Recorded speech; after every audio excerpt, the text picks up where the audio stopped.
Hey guys, what's going on? Welcome back to the channel. My name is Wyatt Stav. I'm a life coach and mentor. If you want to do one-on-one sessions, there's a link to schedule those down in the description. Today we're going to be answering a question that I received from Christopher over on Instagram.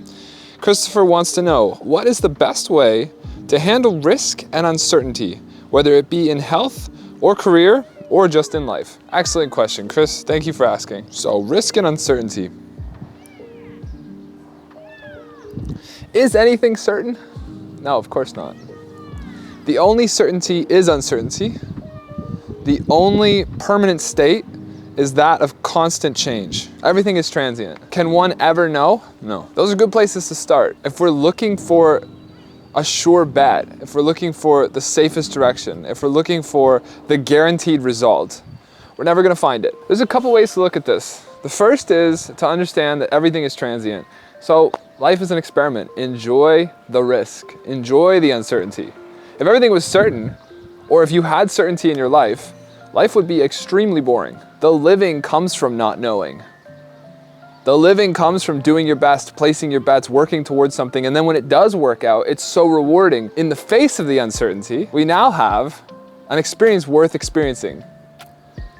But if everything you did was just cut and dry, how boring would life be? It's the not knowing that makes this exciting. Now, if you're struggling,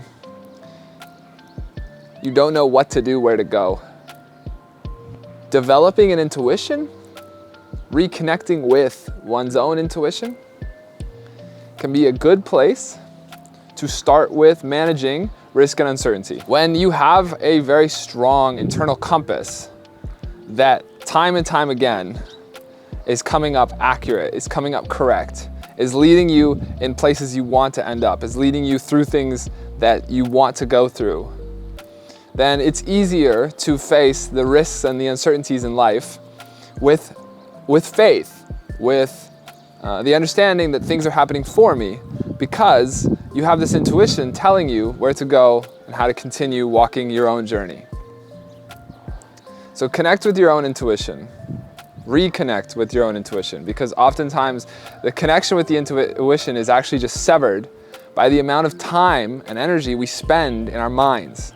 Because risk and uncertainty are calculations. They're calculations of an intellect. By quieting that intellect, learning meditation, coming back to the present moment, connecting with the intuition, we can see things very clearly in front of us, laid out in a manner in which, just by taking one next step,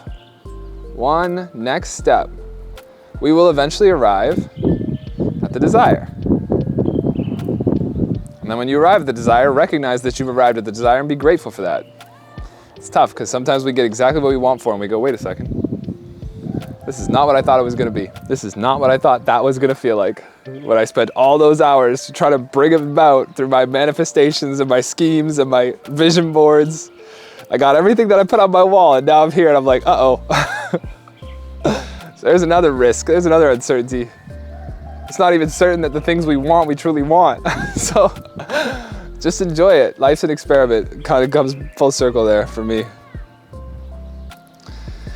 So when we tap into the intuition and we acknowledge that everything is impermanent, the only real permanence is impermanence, everything is transient, the only real guaranteed state, the only constant state is that of change. When we can accept these truths about reality and we can start to see them in our environment, we can start to see them in our lives, we can get comfortable with following the intuition in the moment and slightly ahead of it. In the moment and slightly ahead of it. Based on slight calculations from behind. Now, how does the analogy work for this? Well, the way that I picture this, my friend Tim from Sweden gave me this analogy and I've held it to this day. It's very important to me when facing risk, uncertainty, and holding faith, because all those are tied together. That analogy is one of a car driving across the United States, any country really, during the middle of the night on a long road trip. As that car drives through the highways and the roads ahead of it, maybe even country roads, forest, it's pitch black, but the car has the headlights enough shining and illuminating the path ahead to see just enough to drive the next 20 meters or so. And in that illumination, we have everything that we need to continue another 20, 30, 40, 50 meters down the road. And slowly but surely, the car makes it from California to New York. We make it to the destination. Not having seen the whole path laid out in front of us, but trusting in the little bit that we have seen, trusting that it has always been enough, we've always had enough, we've always had access to everything we need to get through the next 20 meters, 30 meters, 40 meters. We've always had that. Every single one of us. If you're saying no right now, look closer at your life. You've always had enough to make it the next step. So just keep driving. Trust that the journey, the path, is unfolding before you, like the car is illuminating the road, driving through the night, crossing the United States or any other country. So in the face of that, there'll always be risk, there'll always be uncertainty. A deer could jump out at any time. But based on how we've been driving the car so far, based on how far we've made it, based on all of the trips and all of the trials and tribulations behind us, as David Goggins says, the cookie jar, based on how many cookies are in the cookie jar, we have enough faith in the headlights and the road ahead to just keep taking the next step. Now, the last thing I'll say about this idea is, when you take that analogy of the road, the intuition is leading you down the road in the right direction, the one thing we want to add to this is, which direction are we going to? What city do we want to end up in? What road signs do we want to make sure that we follow along that journey? That's when intention setting comes into play. So important. Now, the intention setting in the risk and the uncertainty is a way in which we can steer our ship, steer our car in a direction in which roughly we want to go. It'll never be certain, but at least roughly we want to go. So how does one do that? Well, sit down with a pen and paper, write out the intentions for your life. And with those intentions, we now can follow the right road signs when they get illuminated in the high beams. We know, okay, next exit we take.